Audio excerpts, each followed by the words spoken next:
All right, he's play-by-play voice Chris Plank, fresh off his trip to the West Coast. And what I could gather about some of those games out there, Chris, is maybe normally you're in a press box, you're kind of confined to yourself. Sounds like you were broadcasting with some Sooner fans out there in California, sitting right next to you, which is pretty cool. Uncle Mike was in full throat, man. He was ready to go. Don't chase him. Don't chase him. Make him pitch to you. Make him pitch to you. That's my guy. No, it was fun. Listen, that's one of the great things about these early season tournaments, Tyler, is a lot of times you're calling it from the stands. And as the case was in both Irvine and I keep wanting to say Bakersfield, but it was Santa Barbara. We were literally sitting in the stands, and I love it. I don't mind it at all, especially if I'm around Sooner fans. So it was different. It was fun. I think we'll be pretty much the same way whenever we go to Palm Springs in 2 weeks. So yeah, it's a fun part of the early season.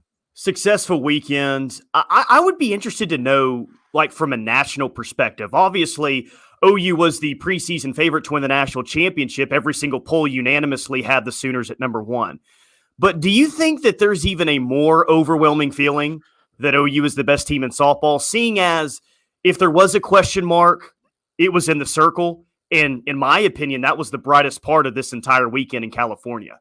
Yeah, no, I agree. And if you were maybe teetering between Oklahoma or Alabama at number one, both teams pretty much, in my opinion, showed that they were really good softball teams this year.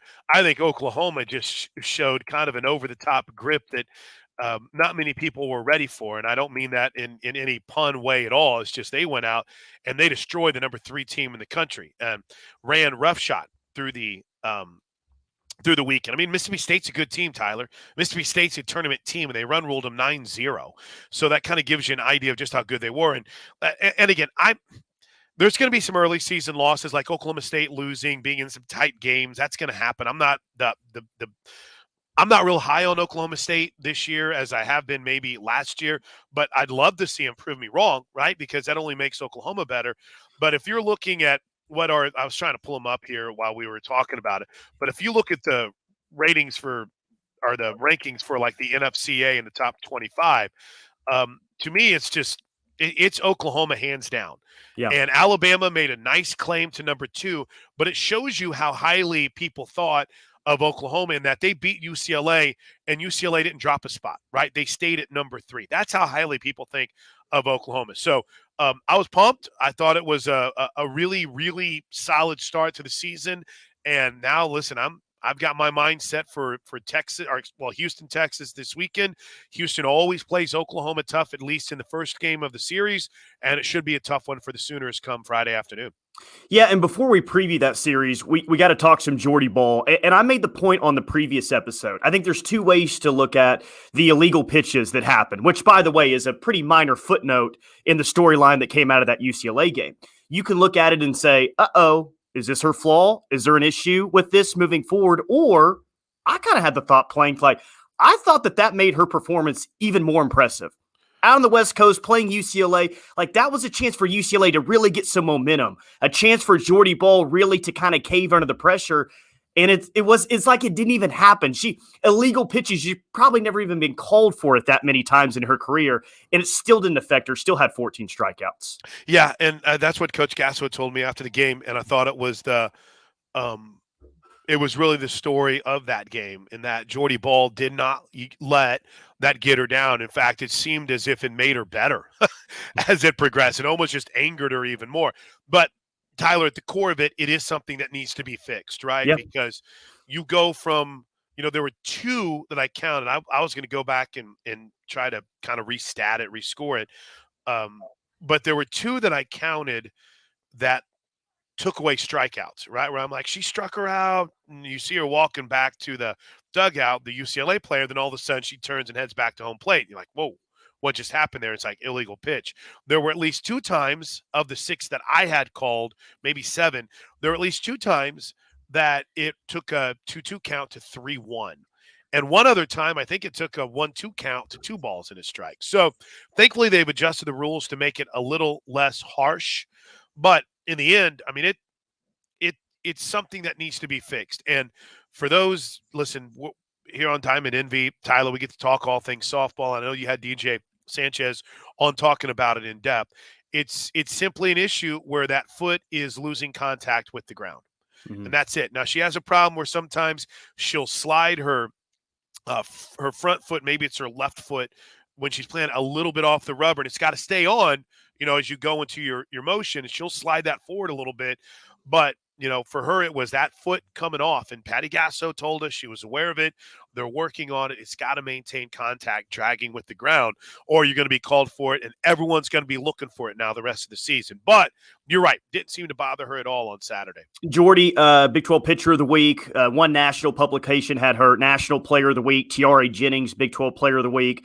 4 home runs for her. Led off the season, again? First at-bat of the year with a home run. How did you feel? The power numbers were there. Tiare gets 4. Jocelyn Allo has 2. Lou Donahue gets 1. But overall, how do you feel like the offense performed coming out of that weekend slate? Broad question, I know, but just kind of no. I and it's interesting. It times out well because today, Tyler, on my show, on Josh and my show, we were talking to JT about it, and I think it was a good magnification of just how deep they really are, right? Because you think about it, they and how good they are at overcoming adversity. 14 zip. They were 7 for 10 with runners in scoring position in that game. I mean, just that's unbelievable.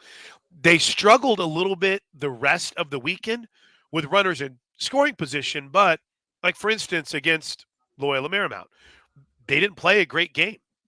They had a well-pitched game, but offensively, they struggled. They chased some pitches. They weren't able to put together, and cash in when they had those opportunities. So what did they do? That next game, they came out against Mississippi State.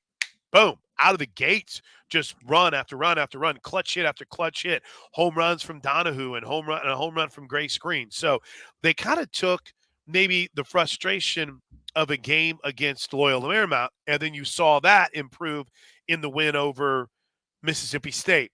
UCLA, listen, one thing I think that's going to be real interesting this year, Tyler, to follow, and I'm going to talk to Coach about it in our pregame show, but it seems as if most pitching coaches or head coaches, whatever, aren't going to allow a pitcher to go through the Sooner lineup more than maybe once. Pretty smart. Right?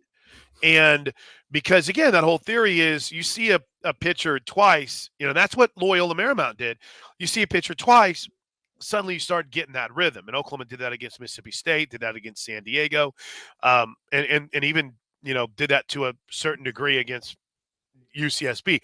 But UCLA did it and mix it up pretty well, right? I mean, that was a 2-1 game before UCLA's defense completely fell apart in the 6th inning. So I think it's going to be a season of adjustments. And I know I've talked a lot about this, but they're gonna see 2 to 3 different pitchers every single game, and not just because they chased them either. You might see someone go through the lineup. It's like, wow, they've only given up 1 hit. Well, that next inning, you might see another pitcher after they've gone through 9.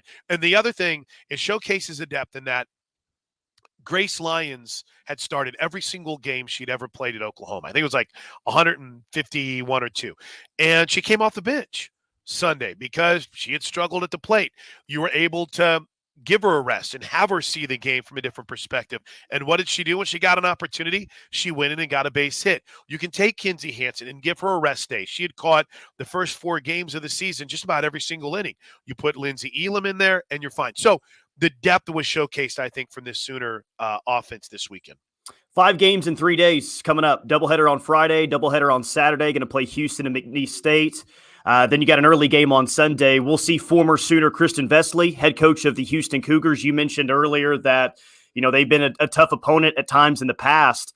Not knowing a whole lot about Houston, it's almost like you can go ahead and guarantee that they're going to be one of the more scrappier bunches that you're going to play in the offseason. I don't think that they're necessarily going to bend the knee, especially at home, just because the interlocking OU shows up to H-Town.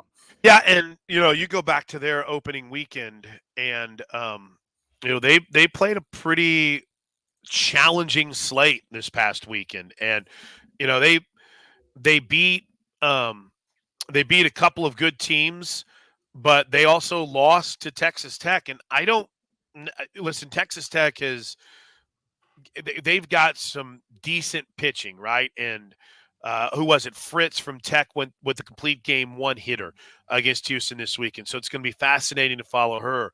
But they're sitting at 4-1. You mentioned Chris and Vesley, as coach told us this weekend. There's nothing these former players want more than to go out and beat Patty Sure. Gasso, Oh yeah. right? Oh And yeah. and this is just a fun. This is always a fun matchup, and they always seem to at least have one or two really good games in that series. And there's another tie because not only is Christian Vesley a former Oklahoma Sooner player, but Lacey Waldrop, who is their pitching coach, she was the volunteer assistant in, I think it was 17 when they won the national championship. So, you know, there's some familiarity there beyond with what Chris and Vesley knows from the good old days, if you will, Tyler, to now what Lacey Waldrop saw more recently. So it's fun to go down there. There's always a lot of Sooner fans there. This is going to be a weekend where we're 5 home runs shy of Yeah. Jocelyn tying the Hmm. record. And there's, a team in McNeese State that I don't think is going to be afraid to pitch to her. So we could see a big home run weekend for Jossie, I think. Yeah, you mentioned McNeese, 5-0 on the season, but they got to go to play Texas tonight. So we'll find out a lot more about McNeese and just how good they are kind of coming out of the tonight in Austin. But man, I think we all know what it's about, right? This team is what we thought it was going to be. Maybe some people think it's even better than when you thought it was going to be coming into the year. Just look like that number one team. Look like that elite team, game in and game out. I haven't heard Patty say that, but I got to imagine that that's the challenge now here moving forward. You're going to be the best team every time you step out on the field. Show it consistently. Don't have any of those Yep. games where you don't have it. You're not pitching well. Errors out in the field. Just consistently look like the team that won the national championship last year and has a great chance to do so again this year. Yeah, yeah, and here's the thing: is there's a lot of younger players I think that will have an opportunity to make an impact this weekend. Sophia Nugent only had the one at bat. I think she'll have a chance to make an impact this weekend. Hannah Core. And listen, I'm real big on seeing these young people get an opportunity. I think Hannah Core, Tria Coleman didn't see much action, but I think you'll see a little bit more of her this weekend. I mean, all the freshman talk is around Jordy Ball, and understandably so, but I think you're going to see some of these younger players get more of an opportunity this weekend. And then in that, just because, say, Alyssa Brito. I got to meet Alyssa's family this weekend. Great family, Tyler. But just because Alyssa Brito started it short on Sunday, doesn't mean that her spot is secured. I mean, Yeah. she's got to go out and play well. Just because, Riley Boone started every game this weekend doesn't mean that she's got to go out and compete. So while I get excited about the youngsters, I also realize, Tyler, there is an incredible amount of competition that's still going on game in and game out because it's just there's so much up in the air right now. It's amazing to watch. Yeah, you being on with the team and being on road trips and all that, you probably see a different side of Jocelyn Allo than maybe an outsider like I do. But I see just quiet confidence. How do you think that she is handling this chase to be the all-time home runs leader in all of college softball? Is it something that you can tell like she's thinking about, or it doesn't really matter right now? She's just playing ball. I Patty Gasso said we're chasing history, not chasing pitches, because it looked like there was a little bit of a struggle with her chasing pitches early. She struck out, what is it, like 5 times this weekend, which she didn't strike out till the 5th time last year until like April. So I think there was a little bit of let's get this thing behind us, but she's so cool, man. I love Jocelyn Allo so much. I love her family. Her dad is there at every step of the way. Her mom, her grandma is standing on top of bleachers just in order to see her granddaughter That's awesome. warm up. Tyler, she's awesome. And there's not a single thing that I would ever want to change about Jocelyn Allo. And I just think that her approach is refreshing. She's competitive, but she doesn't take things in other words, she's competitive and she wants to win, but she's not going to like just beat herself up over a couple of bad outings. She's a great team player, and she got a chance to play a little in the field this weekend. I thought she looked good doing so out and right. So I don't see her pressing too much. If there's anything that is bothering her personally in this and like the weight of it, she sure as heck isn't showing it. Hey, last question I have for you, and you and I talked about this a little off the air last week. What's going to happen at first base? You kind of threw out the theory to me that we might see Lindsey Elam over there, and we did this week.